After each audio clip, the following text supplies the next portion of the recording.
नमस्कार दोस्तों, स्वागत आपका एक और नई वीडियो में। बात करेंगे हरियाणा कौशल रोजगार निगम से जुड़ी नई जानकारी के साथ।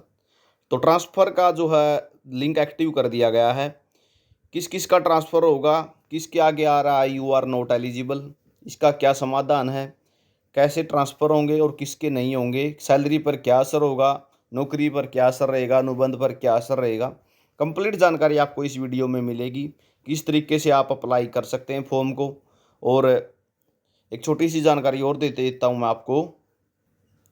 दोस्तों, ये अपना टेलीग्राम ग्रुप है, लिंक आपको डिस्क्रिप्शन में मिल जाएगा। 16,493 कैंडिडेट जुड़े हुए हैं। सभी अपडेट हरियाणा कौशल की यहाँ पे दी जाती हैं। 9 नई भर्तियां आज सुबह ही आई हैं, इसकी अपडेट भी यहाँ पे डाल दी गई है। ठीक है, तो बात कर लेते हैं ट्रांसफ़र लिंक की, कैसे कैसे आपको अप्लाई करना है। तो दोस्तों, सबसे पहले आपको कैंडिडेट रजिस्ट्रेशन एंड लॉगिन पे क्लिक करना है। यहाँ पे क्लिक करोगे, साइट आपके सामने जो है खुल जाएगी, आगे से प्रोसेस में आ जाएगी। तो दोस्तों, आपके सामने ये खुल के आ जाएगा। कैंडिडेट रजिस्ट्रेशन एंड लॉगिन के नीचे यहाँ पे दिखेगा submit redevelopment and transfer request, इस पे क्लिक करना आपको। जैसे इस पे क्लिक करोगे, आगे पोर्टल प्रोसेस में आ जाएगा। यहाँ पे दो ऑप्शन आ जाएंगे, नोट लिखा हुआ जो redeployment request are exclusively allowed only for home district. ठीक है, होम डिस्ट्रिक्ट के लिए रिक्वेस्ट लगा सकते हो, ये भी समझाऊंगा क्या है। और redeployment request will be consider on A one time, एक ही बार आपको मौका मिलेगा।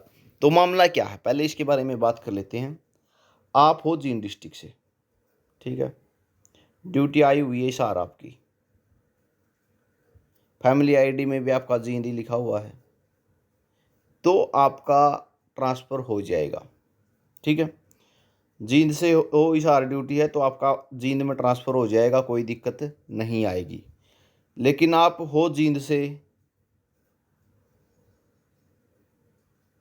और फैमिली आईडी यानी पीपी में भी जींद है, और आपकी ड्यूटी आई हुई है जींद में ही जुलाना साइड। ठीक है, जींद में ही जुलाना साइड ड्यूटी आई हुई है, और आप सोचो कि नहीं मैं तो उचाना साइड जाना चाहता हूँ या जींद के नज़दीक जाना चाहता हूँ, बिल्कुल, तो आपका नहीं होगा। क्योंकि जो फैमिली आईडी में जो डिस्ट्रिक्ट है वही डिस्ट्रिक्ट उठाया जाएगा। ठीक है, आगे दिखा भी देता हूँ कैसे। यहाँ सबसे पहले आपको फैमिली आईडी भरनी है, और फैमिली आईडी पे भरते ही डिस्प्ले मेंबर पे क्लिक करोगे। डिस्प्ले मेंबर में से उस मेंबर को सेलेक्ट कर लोगे, यानी आपका नाम सेलेक्ट कर लोगे जिस कैंडिडेट को ट्रांसफ़र कराना है। ठीक है, और आगे जो है गेट ओटीपी पे क्लिक करोगे, तो आगे क्या प्रोसेस होगी मैं आपको दिखा देता हूँ। तो आपके सामने इस तरीके से ओटीपी चला जाएगा, ओटीपी भर दोगे, वेरीफाई ओटीपी कर दोगे। ठीक है, अब कुछ कैंडिडेटों के सामने ये ऑप्शन आ रहा है, you are not eligible for transfer request.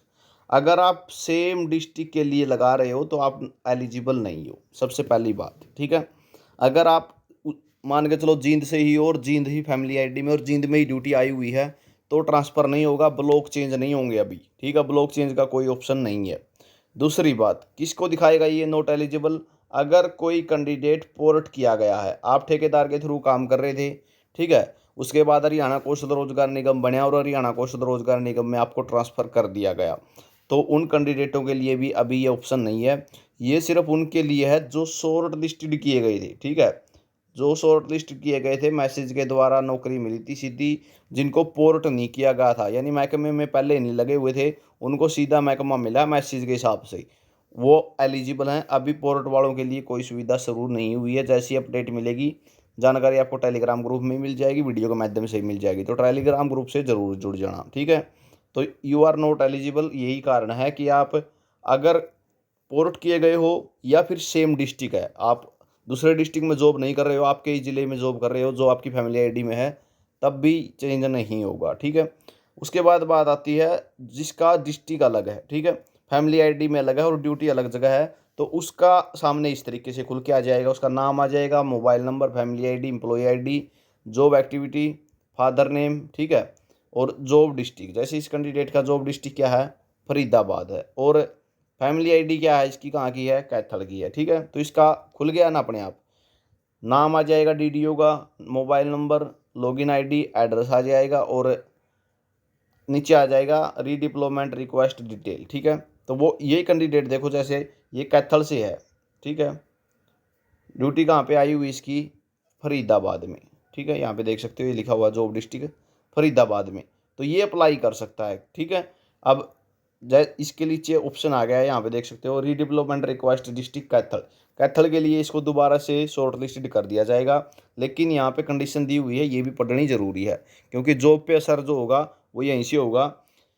मैं इसके द्वारा अपनी स्वीकृति प्रस्तुत करता हूँ कि तबादला यानी ट्रांसफ़र जो है मेरा वेतन अनुबंध अवधि इस इंडेंट के अनुसार संशोधित की जा सकती है, जिस पर मेरा तबादला होगा। यानी मेरी जॉब अगर कैथल में लगेगी तो मेरा शॉर्ट लिस्टेड मैसेज दोबारा होगा, उसकी जो कॉन्ट्रैक्ट पीरियड है उस पर भी असर पड़ेगा, वो नया बनेगा दोबारा से। इसके अलावा मेरी अनुबंध अवधि का कार्यकाल वर्तमान अनुबंध अवधि सहित अधिकतम 1 वर्ष या इंडेंट जिस पर मेरा तबादला होगा की आवश्यकता के अनुसार होगा, दोनों में जो भी कम होगा वह मुझे स्वीकार होगा, ठीक है। अब फरीदाबाद है जैसे, ठीक है, आपको बता दूं यहीं से पता चल जाएगा। फरीदाबाद में सैलरी ज़्यादा भाई, कैथल में कम है, तो इसको कैथल वाली सैलरी मिलेगी, फरीदाबाद वाली नहीं मिलेगी। और इसका मान के चलो 1 साल का टाइम पीरियड था, ठीक है, 1 साल का कॉन्ट्रैक्ट बढ़िया था इसका।